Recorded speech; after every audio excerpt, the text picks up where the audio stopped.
One afternoon, shortly before Christmas, toward 4 o'clock, I decided to drive to a hill some 12 kilometers to the south, in the hope of getting a good view from there. Unthinkingly, I took a light armored car without radio. I intended, after all, to be back by 5 o'clock. I ordered my driver to set off.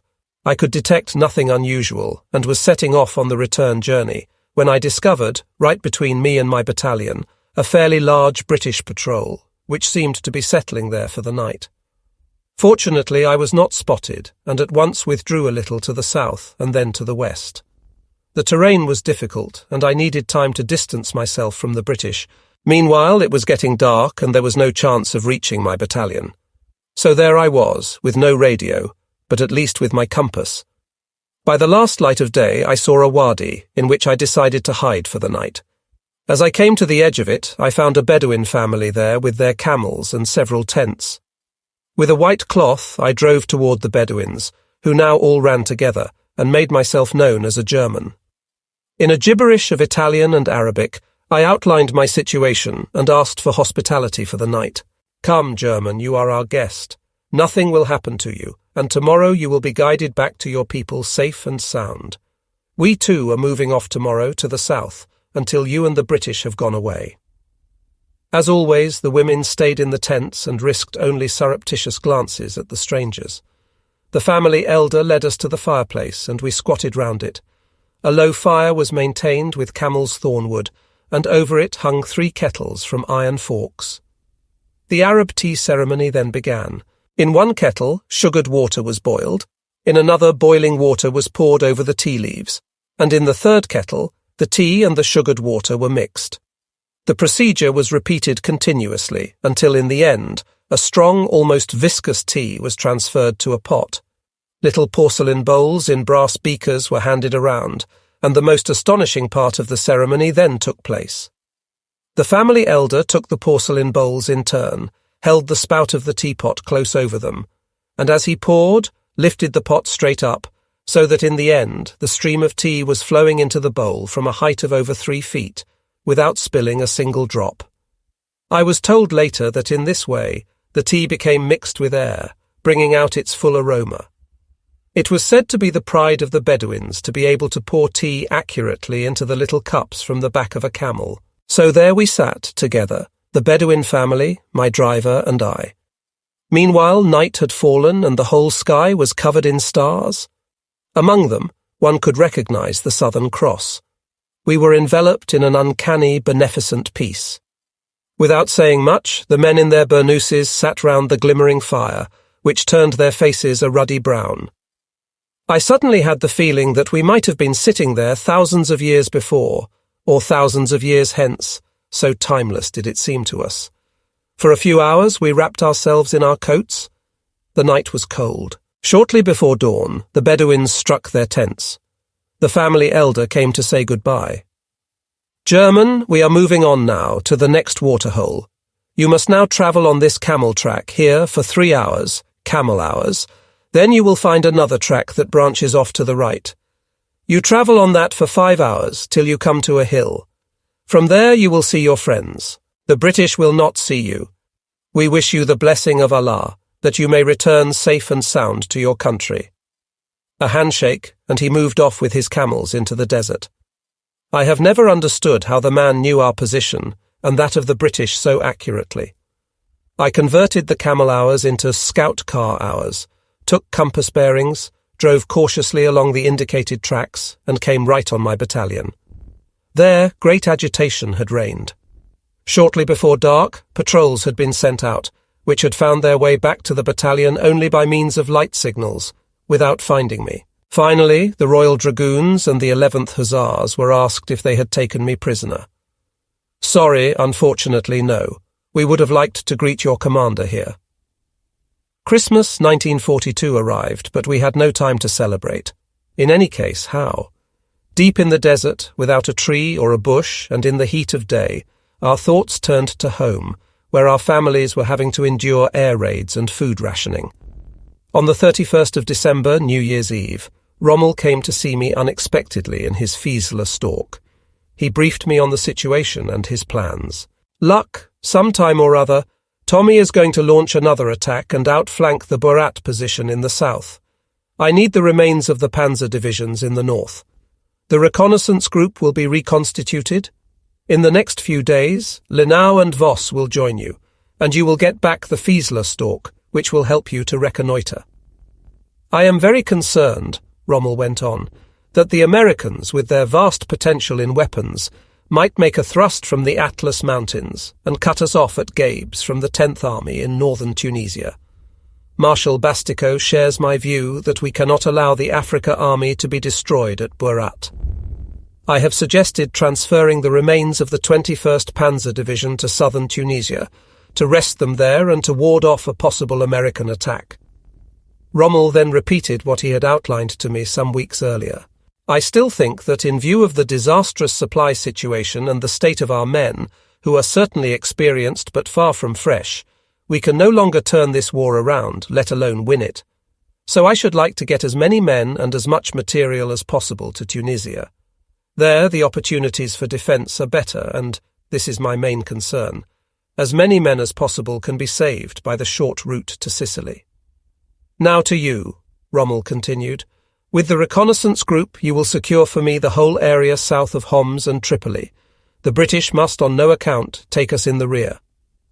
Until the middle of January 1943, things remained quiet. On the 13th of January, the 21st Panzer Division was transferred to the Mareth position in southern Tunisia and rested. As yet, the Americans were showing no signs of an eastward move from the rugged Atlas Mountains. Voss and Linau arrived with their battalions, so did the Fiesler.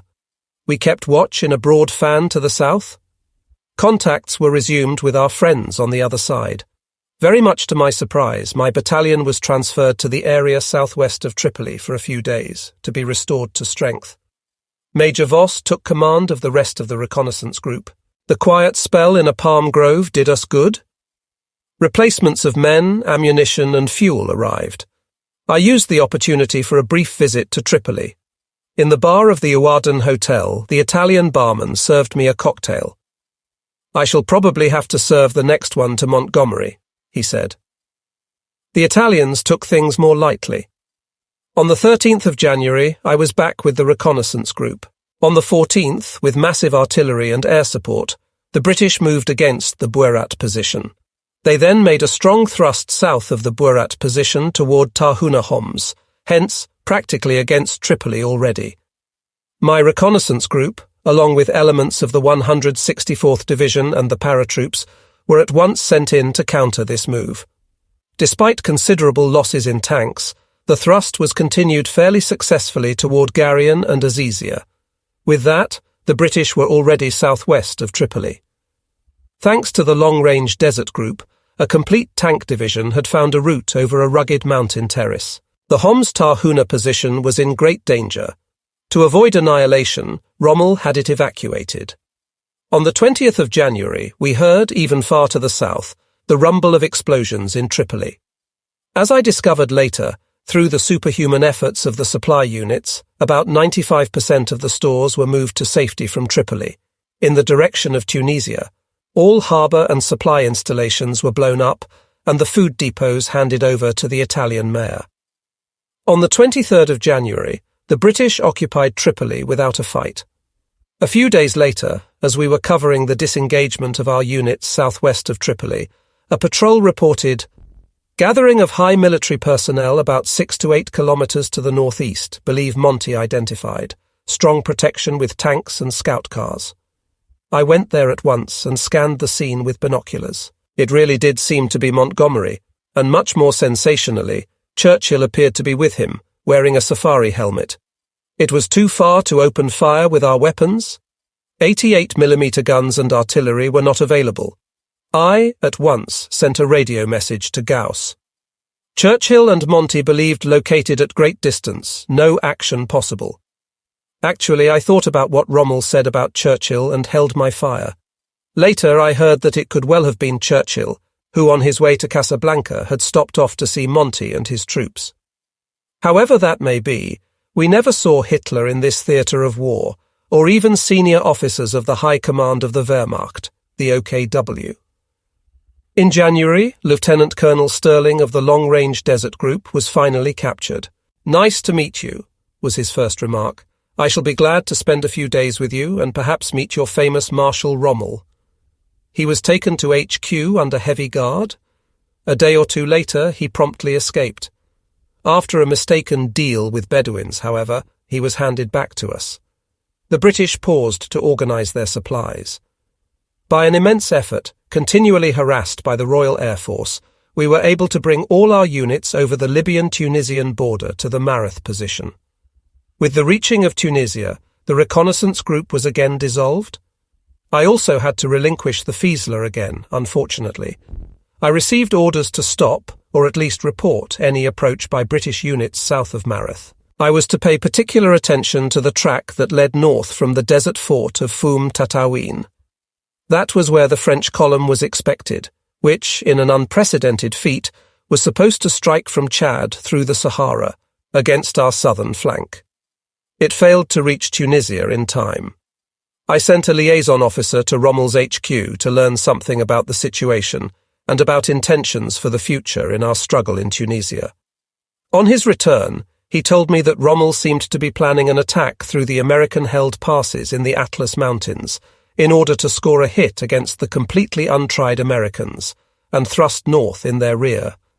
Reconnaissance Battalion 3 was to hold itself ready for this operation. Shortly after, an orderly officer arrived from Rommel with an anti-aircraft platoon and one of light artillery. "Major," he said, "your task is as follows. Since Rommel considers it possible that the British may attempt a wide outflanking movement from the south, or that the French combat group may turn up, your reinforced battalion is to advance on Fort Foum Tatawin, capture the French garrison, and from there reconnoitre to the south and southeast. If no enemy is observed, your combat group will return at once to the Mareth position. You will set off for the south tomorrow morning. Radio contact must be maintained without fail." Well spread out, we made good progress at first, until a British reconnaissance plane flew over us, circled and flew off again. That was sinister. I sent off a radio message to Gauss. "Expect air attack on my combat group. Can you alert our fighters? Progress toward Foum Tatawin, otherwise good." Then they came. Flying out of the sun and low over the ground, the Hurricanes attacked, protected by Spitfires, which kept watch high above them. No special orders were needed. All movement ceased. Every man left his vehicle and lay flat on the sand 30 yards away. My motorcycle escorts opened fire with their machine guns, but without success. We didn't know that the Hurricanes were armoured on the underside.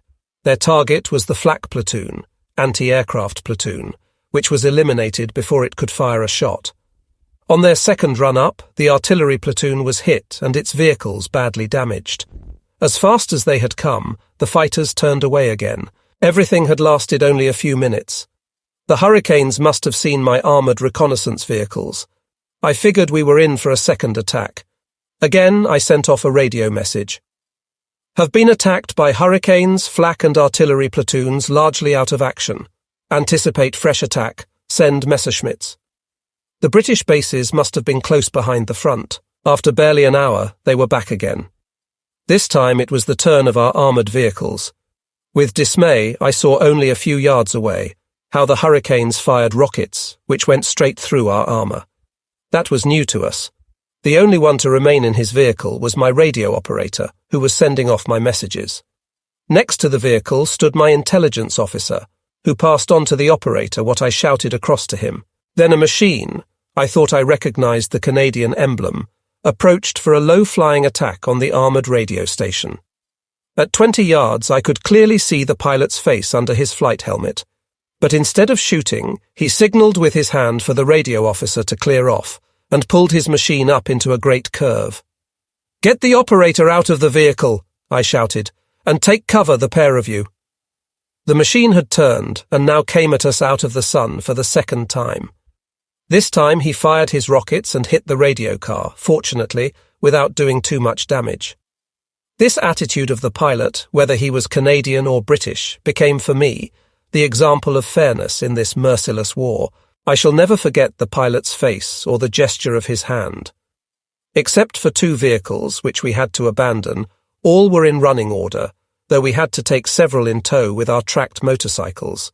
But the British fighters were still circling over us. We had to anticipate a third attack. Suddenly, a squadron of Messerschmitts appeared high in the sky and at once engaged the British in an air battle. They moved off to the north, but not before we saw one British machine go down after being hit. So at least a third attack had been prevented, and we had had the satisfaction of one shot down. We at once moved off again toward Fum Tatawin. We were now in the middle of the desert, which in this part was flat and provided easy going. By radio, I notified General Gauss, and then we saw the little desert fort lying before us, a heap of stones piled on top of each other, not a tree or a bush. What an enervating existence for the garrison, to keep watch there for months or years. We were met by machine gun fire, which we very quickly silenced with our own MG-34, secured by our motorcycle escorts and 2 guns that were still intact, and under the immediate protection of armoured cars. I drove into the fort. A French captain came toward us. His men had laid down their weapons and raised their hands. "Why are you still here?" I asked him, "now that the front has moved on to Tunisia?" "We've been stationed here for over a year," he replied. "Our task is to keep the fort manned. I have no other orders." I went with him into his bare office, where I saw a radio set. At a sign from me, it was put out of action by my intelligence officer. "Regard yourself and your men as prisoners," I told him. "Pack whatever you need. I shall have to take you with us." Meantime, all the elements of my little combat group had appeared in the fort and searched it for weapons. I at once sent out patrols to the south and the southeast, which reported no contact with the enemy. I radioed to Gauss. "Fum Tatawin occupied, garrison taken prisoner, radio destroyed, reconnaissance far to the south, no contact with enemy. Am returning to Mareth position with combat group and several vehicles in tow." We were still a good 50 kilometers from Mareth when it became dark. I decided to stay in the middle of the desert for the night. There was little danger. The British also suspended their movements during the night. The next day we reached the Mareth lines unmolested and were withdrawn behind them as reserves for further actions. I used the opportunity to be briefed by General Gauss. "Rommel's idea," said Gauss, "is to use the freshly equipped 21st Panzer Division in collaboration with the newly arrived 10th Panzer Division of Colonel General von Arnim, along with all available elements of the Afrika Korps, to disrupt American concentrations, prevent an advance against the coast, and thrust as deeply as possible into the American rear." "Because of the Americans' complete lack of experience," said Gauss, "Rommel considers this operation to be very promising. The Italians are to consolidate the Mareth position and hold it by every means, although a defensive position at and west of Gabes would have been very much more favourable because of the Salt Lakes. But Mussolini and the Italian Comando Supremo insisted on the Mareth position. Unfortunately, the collaboration with von Arnim didn't go very well. He likes to be his own boss," Gauss concluded. "Thank goodness the heavy rains are still with us, as they make it almost impossible for the Royal Air Force to be used. Your battalion will reconnoitre west of Gabes to prevent our elements of the 5th Panzer Army in the north from being cut off. Rommel's health is not good, but he wants to stick it out with his men, and calculates that he still has a chance if his plan is approved." We took hope again, and made ourselves familiar with the terrain, which was so different from the desert. In the Atlas Mountains, we would be concerned with passes and steep mountain tops, in the plain with salt lakes, and further north, with cultivated land. "Rommel has just received a radio message from the Comando Supremo," Gauss went on, "to the effect that, owing to his poor state of health, on reaching the Mareth position, he is to relinquish command of it to the Italian General Messe, who, up to now, has been commanding the Italian Expeditionary Corps in Russia. Rommel can determine the date of his relief. Rommel's plan seems to be aimed at 2 solutions. One, either we receive from Sicily all the necessary material in tanks, including the Superior Tiger, anti-tank weapons, ammunition and massive air support or 2. We try to thrust deep into the rear of the Americans, occupy the main passes, and hold up the British at the Mareth position, in order by this means to evacuate from Tunisia, the mass of battle-tried troops urgently needed in Europe. The second solution, unfortunately, would seem to be the most likely. Hold yourself ready for a thrust against the Americans. While the Italians settled in to defend the Mareth position, the fully restored 21st Panzer Division moved against the Faid Pass on the 1st of February 1943 to create a starting point for the northward attack behind the American lines. The surprised and inexperienced Americans lost the pass and 1,000 prisoners. Then, in the middle of February, my old division set out from the Faid Pass bridgehead to the north and came upon elements of the 2nd American Armored Division. In hard battles, tank against tank, the bulk of this American division was destroyed, and a large number of Grant, Lee, and Sherman tanks left burning on the battlefield. In its pursuit, the 21st Division managed to gain further territory against the remaining American elements, now fighting grimly. The loss of about 150 tanks and 1,600 prisoners forced the Americans to surrender, also the important town of Gafsa, which gave us our starting point against the north. Combat groups of the Afrika Army and the 5th Panzer Army thrust on at once to the southwest, the west, and the north. Large quantities of fuel were captured, and the Americans set fire to 30 aircraft on an advanced flying field. My Panzer Reconnaissance Battalion moved up in order to advance north out of the Gafsa area and give the Americans no chance to rest. From Gauss, I heard that Rommel wanted to strike against Tebessa, hence far into the enemy's rear. To the Commando Supremo, however, and also to von Arnim, this seemed too risky.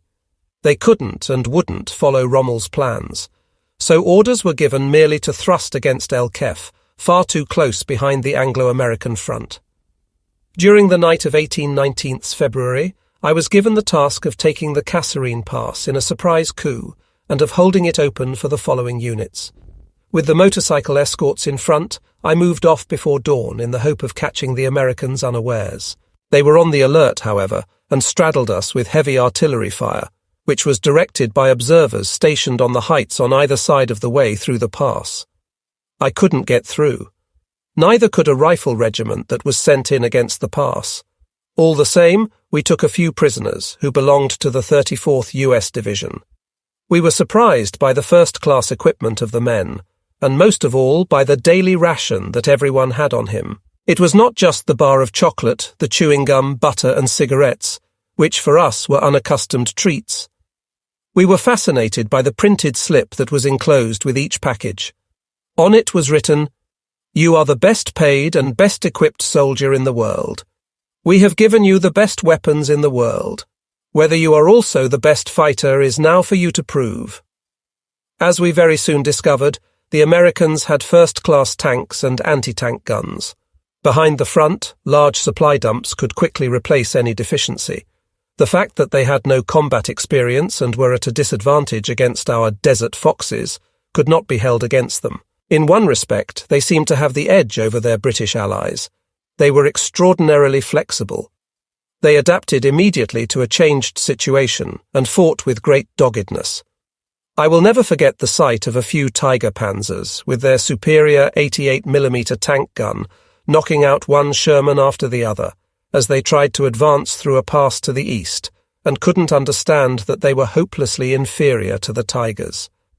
We admired the courage and elan with which the Americans executed their attacks, even though we sometimes felt sorry for them at having to pay for their first combat experience with such heavy losses.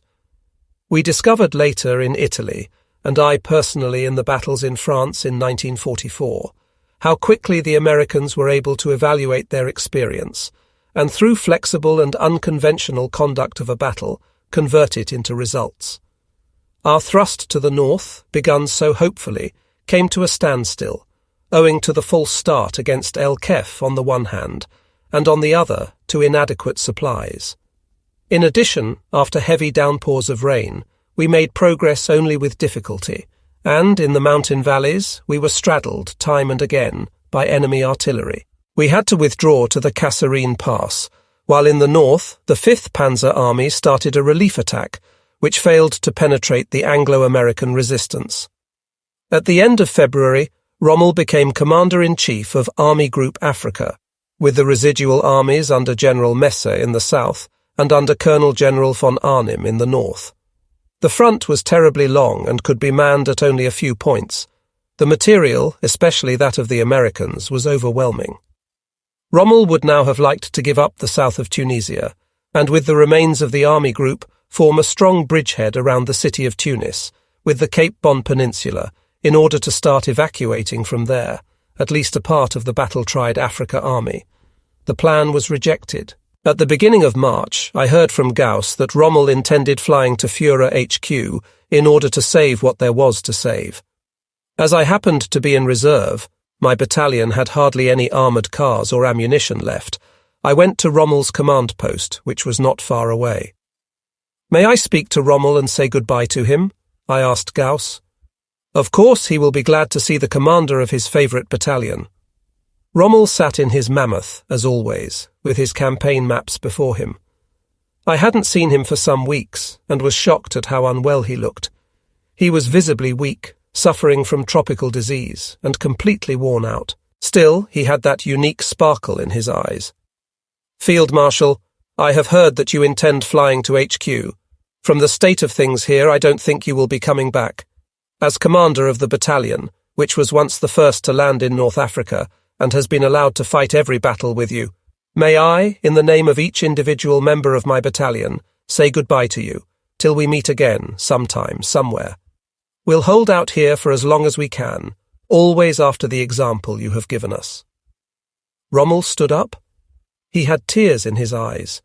What must have been going on inside this man, who had always been hard on himself, and had identified himself with his men and the theatre of war? I had never mentioned these tears to anyone until, long after the war and my captivity, I met his wife Lucy, and told her of her husband's prophecy and of his tears. Rommel's tears, the tears of a great man now cast down, moved me as much as anything I saw in the war. Rommel went to a cupboard on the wall and came back with a large photograph, which showed him as a healthy and successful man. He signed his likeness with a dedication. "Here, Luck, take this in gratitude and appreciation of your brave battalion. Keep well. I hope we shall see each other again at home. God be with you." He turned around and I left him, deeply moved. On the 9th of March, Rommel flew to Germany. Now everything happened very quickly. Colonel General von Arnim took command of Army Group Africa, supported by General Gauss, the experienced General Staff Officer in North Africa. While every day anticipating a major offensive by Montgomery against the Mareth position, we grappled with the Americans, who tried to break through from the Atlas Mountains to the coast. We had considerable losses. On the 23rd of March, Monty made a move, and with a tank corps bypassing Mareth, swept over the weak Italian positions. The Mareth line had to be given up. The bulk of the artillery could not be brought back. At Gabes, the remains of the Panzer Army Africa tried once again to establish itself. My battalion had to cover the western flank. Our supply sections had already been transferred to the Cape Bon Peninsula. Then, at the end of March, an order reached me to report at once, in person, to von Arnim. I had no idea what was wanted of me. General Gauss received me. "Rommel has gotten nowhere with Hitler. We shall neither receive adequate supplies, nor does the Führer want to know anything about a German Dunkirk. Rommel has been sent for treatment and forbidden to return to Africa as planned. Come, the Commander-in-Chief is expecting you." What did von Arnim want from me? I didn't know him, nor had I ever heard anything about him. A tall, slim man with sharp features awaited me. "Here to report, Colonel General," I presented myself. "Good to meet you, Luck. I have the pleasure of presenting you in the name of the Dukes with the Medaglia d'Argento, a decoration that corresponds roughly to our Knight's Cross." He pinned the order to my chest and handed me the certificate. I was naturally pleased and undoubtedly had my friends of the Nizza battalion to thank for the decoration. Associated with the order, there was even a small monthly pension and free first-class travel for two on all Italian railways for life. But von Arnim had hardly sent for me because of the order, and then it came. "Luck, I have decided, in agreement with Rommel and Gauss, that you will fly at once to Führer HQ to lay before Hitler and explain a detailed plan for the evacuation of as many elements as possible of the Afrika Army. For this, you will first fly to Rome and have the plan countersigned by Marshal Kesselring. You will then fly on to Berlin and report to Colonel General Guderian, Chief of the General Staff of the Army, and General Schmundt, Head of Army Personnel, likewise for countersigning. You then fly to Berchtesgaden, to Führer HQ, and report to Keitel or Jodl to be given an appointment with Hitler. Wherever you go, you will keep in contact with us through a 1000-watt radio and a special code. General Seidemann, Air Chief for Africa, whom I knew well, and his wife Seidefrau from Berlin days, will let you have his Heinkel 111. Departure as soon as possible. I am honoured by the task, Colonel General, I replied, but how should I, an insignificant frontline soldier, get anywhere with Hitler? Besides, I should like to be with my men in the final phase. We've thought of all that, said von Armin. The army generals are extremely suspect to the Führer. Even Rommel is apparently to be left out in the cold. Even after the loss of Stalingrad, Hitler sticks to his victory or death, but no retreat. That means we shall now lose about 130,000 men in North Africa too, men with the best combat experience and of high morale. Hitler is more likely to listen, if at all, to an insignificant major straight from the front, if you give him a clear idea of the situation and the feeling among the men. You will travel and appear before him in your dusty, faded uniform. That can't fail to have an effect. The plan you are taking was worked out some time ago and provides for the proportional evacuation of the most important officers, frontline soldiers and technicians. General Gauss will discuss the details with you. I wish you and us complete success. Report daily by radio. With a shake of the hand, I was dismissed. Gauss filled out the mission. You won't be returning to your battalion, but will go to the supply base in the Cape Bon Peninsula. There, I'll send you a Fieseler stalk, which will take you to the airfield the day after tomorrow, early enough for you to set off before dawn. Kesselring, Guderian and Schmundt have been informed of your coming. I don't know whether you will be allowed to come back to Africa, but try. Speed is of the essence. Every day lost makes evacuation more difficult. All the best luck. Gauss handed me the plan in a large envelope and I was dismissed. I had to stop and take a deep breath. This mission was altogether too unexpected and momentous. After all the years of frontline service, here was a task that went far beyond the level of a battalion commander. It was not all that far to our supply base, and I arrived there shortly before dark. The astonishment was suitably great when I had to tell my people that I would be flying to Germany on a special mission. I at once notified Captain Bernhardt by radio. I think I may be back in a week. Keep your courage up and see that as many men as possible get back to the Cape Bon Peninsula. Give my greetings to everyone. Next day, I packed the essentials. My main baggage, including the picture of Rommel, I left behind in my command car. In the afternoon, the Fieseler landed at our base. Its young pilot told me I had to be on the airfield at about 5:30 in the morning, so that the Heinkel could cross the Mediterranean before Spitfires made the airspace unsafe. Then several officers appeared from the Nizza battalion, which had been almost wiped out and had only one diminutive patrol fit for service that was still in action. They brought along a few bottles of Chianti and handed me letters and packets to their families in Italy, which I was to take with me. In the evening we all squatted together under the palms. No sound of battle was to be heard. Everything appeared so peaceful and unreal. It was later than I would have wished. The pilot of the Fieseler had to wake me up. We were behind schedule. One last wave from the machine, and we set off as dawn was breaking. The Heinkel was standing ready with engines running. The Fieseler taxied up to the entrance hatch. The pilot, apparently a very experienced sergeant, called out to me from the cockpit. "Hurry, Major, hurry, we're late. The Spitfires will soon be there." I had to lie flat in the nose cone, and as front gunner man the 20mm cannon. There was no other way of transporting me. "Are you familiar with the cannon, Major?" the pilot asked over the intercom. "Listen, we had this gun in our scout cars when you were still wetting your pants," I replied. "Okay, try it out, please. As soon as we're over the sea. We shall be flying very low," came the pilot's voice. The day was dawning in the east as we lifted off with engines roaring. After a few minutes we were over the sea, about 30 to 50 feet, I guessed, above the unruffled surface of the water. So I put in a magazine, fed it through, and pressed the trigger. Nothing. I fed through again nothing. "What kind of a stupid gun is this?" I shouted to the pilot. I tried again and again, and finally half dismantled the cannon. I fed through again nothing. The pilot was getting anxious. "We need your gun in case British fighters attack from the front. Please keep trying. It's already light outside." I was now fully occupied with the bloody gun and saw nothing, where or how high we were flying, or whether British fighters might appear out of the blue. Suddenly the pilot drew the machine up. "We're getting near Sicily," his voice came through. "Soon be out of danger." I hardly heard him. I was too busy with the cannon, and suddenly it worked. A long burst of fire ripped through the skies.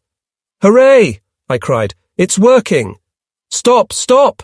shouted the pilot, and already the first salvos of flak were whistling past us.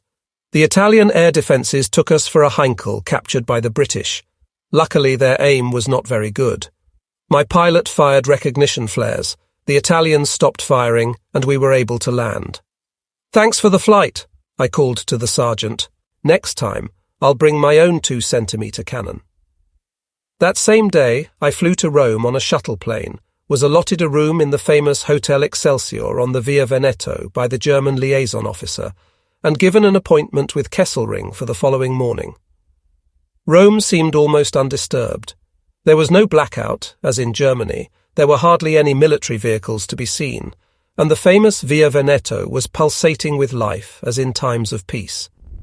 In my faded tropical uniform, I felt out of place. At the hotel, I gave the letters of my Italian friends to the porter, who at once congratulated me with great respect on the Medaglia d'Argento. After a bath, the first for so long, I decided to eat at Chez Alfredo. Alfredo was famous for his spaghetti, and had received from the Italian royal family a set of golden cutlery, with which he himself served the great personalities of the day.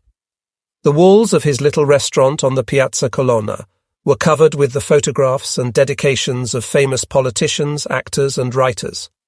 His golden visitors book offered a cross-section of the prominent from all the world. When Alfredo saw me, he rushed across to me. "Comandante, what an honour and pleasure. Congratulations on the Medaglia d'Argento. I will serve you personally with the best spaghetti, which is still to be had here in spite of the war." From all the tables, people looked across to me as Alfredo drew his golden cutlery from his pocket to serve the spaghetti. Then the climax? The lights went out, the head waiter brought a flaming omelette surprise to my table, and Alfredo cried out in delight, "Ecco maestoso!" There was applause from all the tables. I had to get a grip on myself. That morning, I had still been on the last battlefield in North Africa, now a ceremony here that had nothing whatever to do with war and death. I thanked Alfredo. "Wonderful first class. We could only dream of such things in North Africa. Now we'll cap the festive meal with a nice mocha." Alfredo almost wept. "Commandante, there is a war on. We've had no coffee now for a long time. How sorry I am, this damned war." I put my hand in my pocket and took out a little packet of real coffee. "Here, Don Alfredo, here's our mocha. It's for you, the chef, and a cup for me, okay?" Alfredo's eyes shone. Shortly after, he invited me into the Holy of Holies, to the chef in his kitchen. There, the three of us sat at the chef's table and enjoyed the mocha, an honour for me to sit with the chef in person. I was not allowed to pay, but had to be entered in the Golden Visitors Book, where my name now stood modestly beside that of so many prominent people. Relaxed and at peace, I strolled through the night up the Veneto, to enjoy a bed again after so long. Next morning, a car from the liaison officer took me to Frascati, the wine centre near Rome, where Kesselring had his HQ. There, time had stood quite still, not a trace of the war. It was already spring there, and surrounded by its vineyards, the romantic town nestled against a hill. I was admitted at once to Kesselring. He was apparently fully informed. He was a charming man of medium height with warm and sympathetic eyes. We respected him as he was the only high commander to come to Africa. "How was the flight?" he asked. "Did Seideman's Heinkel bring you safely over the pond?" He had a good laugh when I told him the tale of the 20mm cannon. I haven't much hope of getting our plan through with Hitler, but we must try it, with the further signatures of Schmundt and Guderian. You can still fly to Berlin today by courier plane. Every day counts. Good luck. And he shook my hand. Still in my dusty, faded tropical uniform, I landed in Berlin, after sending off a report to von Arnim from Frascati. What a contrast to Rome. The city presented a picture of destruction. Many of the houses were now just ruins, and the faces of the once busy Berliners were grey. One could see that they no longer believed in the final victory of Hitler and Goebbels, though no one dared say as much. The danger of denunciation was too great. That same evening, I was admitted to General Schmundt. He too was well briefed. Responsible for the personnel side of the evacuation measures, he signed the plan without even reading it. Next morning, I was with Colonel General Guderian, the newly appointed Chief of the General Staff of the Army. I had not seen him since the beginning of the war. He looked tired. Only his eyes had their old sparkle. Luck, I'm glad to see one of the old hands of the Panzer Force again, alive and well. How many from the early days of our proud force have already gone? We've just lost Stalingrad. You know perhaps how many experienced officers and men have fallen there, or been taken prisoner. And now the same thing is looming in Africa. I can't even think about the seasoned members of the 3 divisions of the old Afrika Korps with their desert experience, or the new divisions sent into Tunisia. That is why I agreed at once to the evacuation plan, which had of course already been drawn up by Rommel, though we all had little hope that Hitler would agree to it. The idea of sending you to him, as an old trooper from the front, carries more weight at any rate than our opinion, which is regarded by Hitler as defeatist. You can still go today, by the night train, and be in Berchtesgaden tomorrow morning. Colonel General, one question before I leave. Why have you come back now, after Hitler had fired you? It's something we often ask ourselves. Listen, Guderian replied. If I had refused, as I would have much preferred, someone else would be sitting in my chair, who might have known nothing of panzer tactics, or who might have been just a yes-man to Hitler's ideas. As it is, I can try to save what is to be saved and make some attempt to prevent the worst from happening. There is now, more than ever, the threat of an invasion by the Western Allies in Italy or southern France, or both. For that, I need an intact, experienced panzer force. Whatever I can do for all of you, I will do. Guderian then made a surprising request. Luck, you have very good relations with Rommel, haven't you? As I've not come across him for some years, I would be very interested in a talk with him. If you should meet Rommel at Führer HQ or anywhere else, please ask him whether he would agree to a meeting, preferably in Munich. No one must know of it. Hitler would at once suspect a conspiracy, with dire consequences for us. You've caught my meaning? Of course, Colonel General. I'll do what I can and let you know. With his winning smile, he dismissed me. Once again, I sent off a radio message to von Arnim and told him I would be visiting HQ the next day. Through a long night, I rolled south in a sleeping car, undisturbed by air raids. The first person I met in Berchtesgaden was Lieutenant Colonel von Bonin, whom I had last seen on New Year's Eve 1942, when he accompanied Rommel to my command post in the desert. "What are you doing here?" he greeted me. "I thought you were fighting your last battle in Tunisia." In confidence, I put him in the picture about my mission and asked through or via whom I could best get to make my plea to Hitler. "My friend," he replied, "we're not on the battlefield here. Here even Rommel has no say. Here, bureaucracy rules. That means you must first go to the officer in charge, Africa, a certain Colonel X, who will then announce you to Colonel General Jodl. He will get the okay from Field Marshal Keitel as to whether and when you will be allowed in to see the Führer. Come, as a start, I'll take you to the first link in the chain of command. But from 12:30 to 1400 hours, there's the midday break, when no one at all can be seen. That's the way things are. In Africa, well over 100,000 men are bleeding and fighting for their lives. But here, the midday break must be observed, while the war comes to a stop." Colonel X received me in very friendly fashion. I stated my business and asked to be announced at once to Jodl. "Listen, my friend, you can forget about the evacuation plan.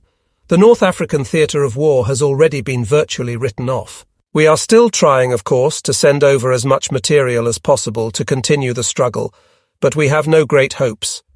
Be glad that you are out of the mess. Your mother will be thankful to see you again safe and sound. I was shocked. It was as easy as that, apparently. The theatre of war was simply written off. Have you any idea, I replied somewhat sharply, how things look down there, what we've been through, and that we are only losing the war because we have never received adequate supplies? Please arrange an appointment for me with Colonel General Jodl for this afternoon. It was fixed for 3 o'clock. Over a meal in the bare mess, Bonin gave me Rommel's address and telephone number. Whatever happened, I wanted to tell him of the outcome. Then, with my large envelope, I was standing before Jodl. We knew he was an experienced staff officer, but we frontline troops didn't like him, as he was such a toady to Hitler. I explained my mission to him and why von Arnim had chosen me as intermediary. Things look very bad, Colonel General, I began. We're no longer equal to the pressure of the British and the Americans. The RAF, in particular, hinders almost all our movements, except when it's raining. The long front from Gabes to Tunis cannot anywhere near be covered by us.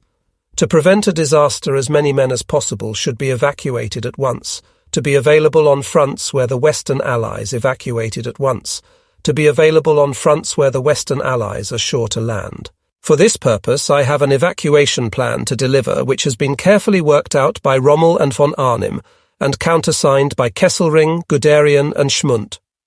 With that, I handed him the envelope. I have been sent here, I went on, as an insignificant field officer in the hope that this would make some impression on the Führer.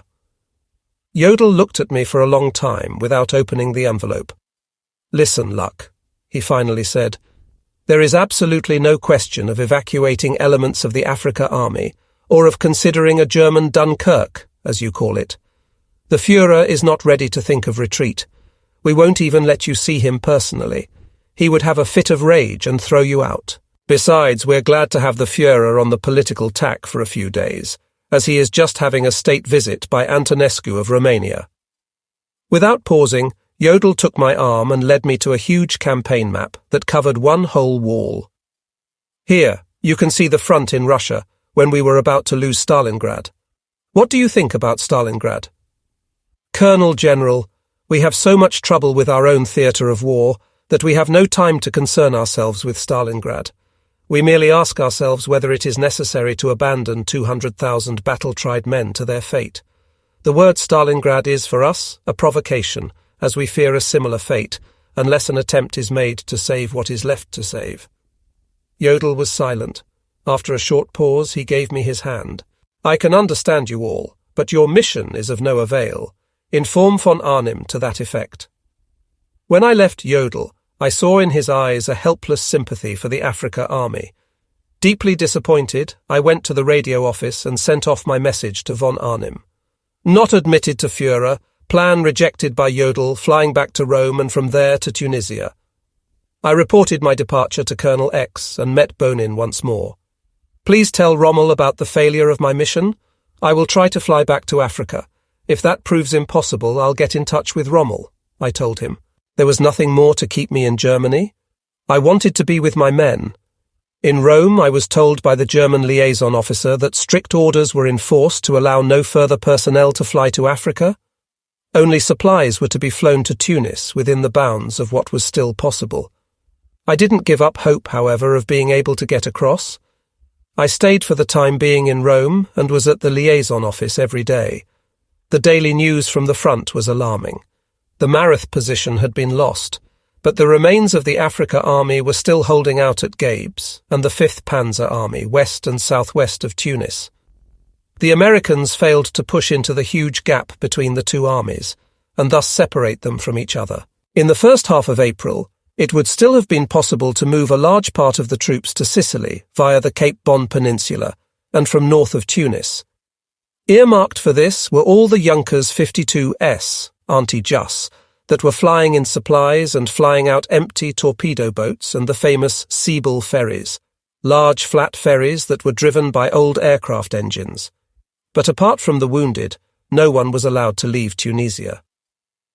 One day in April, I met with General Gauss in Rome. He had been sent to the Commando Supremo. I believe von Arnim wanted to save this seasoned general staff officer for Rommel, and General Bayerlein, who was very ill. By the end of April, the front in the south was on the point of collapse. Hardly any ammunition, fuel or replacements were getting across. Suddenly, an order from Führer HQ arrived in Rome. A start is to be made at once with the evacuation of German and Italian troops from Tunisia. All available means of transport are to be employed. And what followed was the very evacuation plan that I had delivered to Jodl weeks before. Junkers, torpedo boats and Siebel ferries were brought into action. My battalion was still in the south with the Afrika Army. It would have had no chance of getting through to the north to the Cape Bon Peninsula. I received a last radio message from Captain Bernhardt. Have no fuel or ammunition left. Immobile awaiting decisive attack. We greet our commander and our families. Panzer Reconnaissance Battalion 3. When the first officers and men arrived at the airfields for evacuation, American tanks were already there. Come on, boys, it's all over, they informed our troops. Hands up.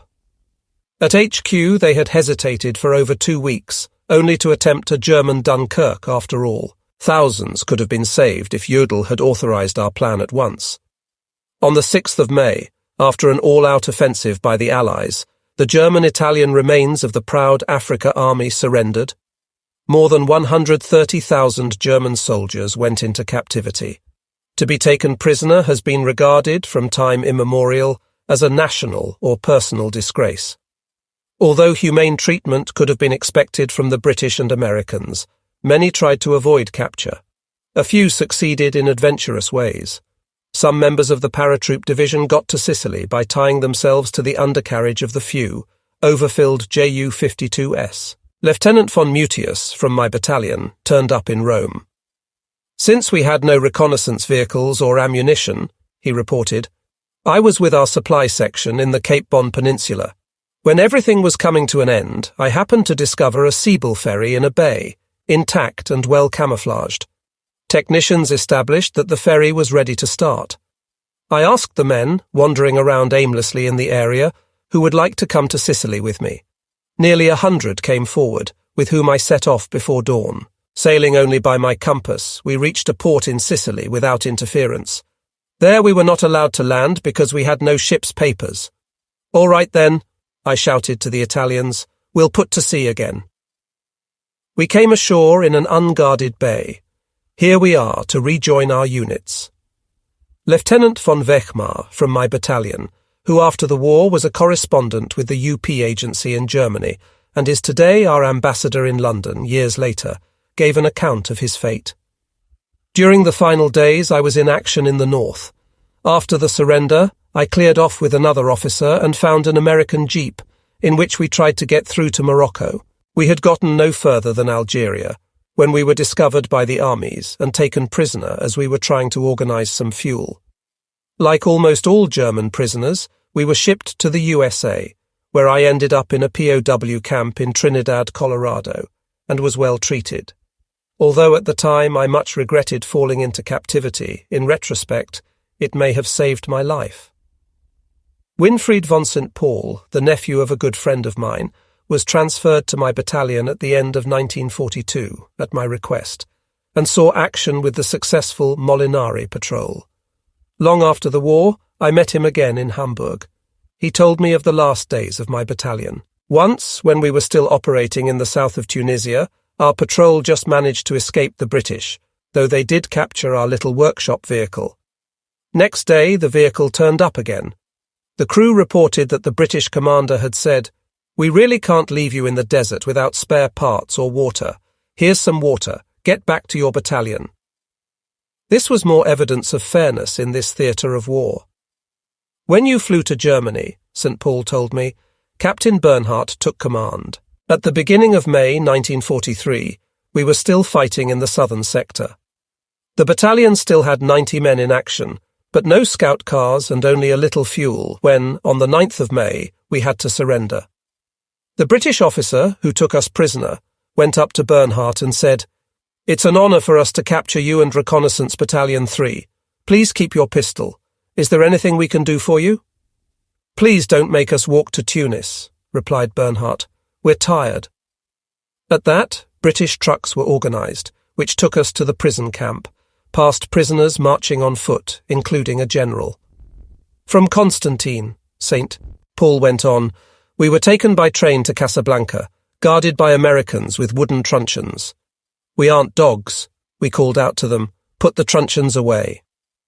From then on, we were well treated and came into conversation with the guards. As we travelled west, we passed huge dumps of fuel and ammunition, as large as football fields. Our opinion was unanimous. With all this material, we never had a chance of winning the war. In the POW camp at Opelika, Alabama, in the States, we were treated really well, until we were discharged at the beginning of April 1946, unfortunately to England, where it was another year before we were sent home. All the accounts that I heard, some still in Rome, others long after the war, traced the sad end of a merciless but always fair war in North Africa. While everyone in Rome was already speculating about whether and where the Allies would land in Italy, the African chapter had also ended for me. My thoughts went out to my brave men across the sea, for whom the war had ended for good,